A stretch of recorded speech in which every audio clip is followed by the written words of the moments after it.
Hi, I'm Toby Lapinski for the New England edition of the Fisherman magazine with this week's web fishing report. There's a lot going on this week at thefisherman.com with both public and subscriber-only content being uploaded daily. First off, the October issue of the magazine is due out this week. We've got plenty of coverage on your October favorites, including striped bass, blackfish, and offshore pelagics.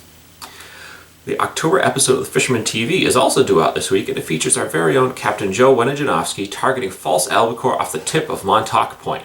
And last but not least is another awesome fisheye view of the underwater world, this month featuring the wily blackfish with our good friend, the diving fisherman, Mike Lapju. Moving on to the reports, I'll begin with Connecticut, where albies have finally reached the western end of the sound according to Fisherman's World, as there were several confirmed reports of them being caught in and around the Norwalk Islands. So get in on this bite before they move back out of the sound.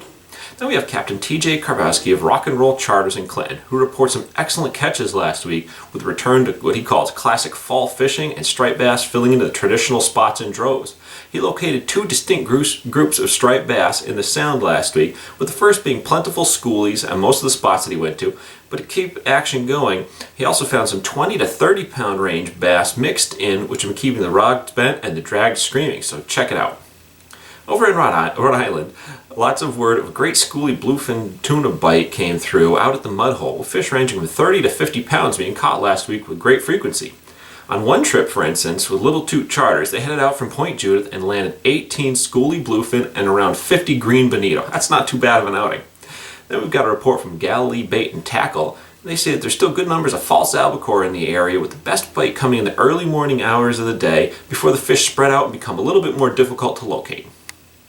Up in Massachusetts, there's plenty of action out and around the vineyard as the second week of the Martha's Vineyard Striped Bass and Bluefish Derby concluded.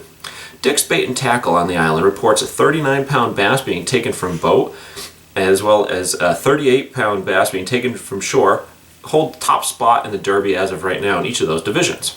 Back on the mainland, there was a good bite in the west end of the canal last week, according to our friends at Canal Bait and Tackle. They also report there's some very good tog action being taken from one end of the canal to the other for anglers working crabs on the bottom. So there you go. That's this week's web fishing report. I'm Toby Lapinski for the New England edition of the Fisherman magazine, wishing you tight lines on the water.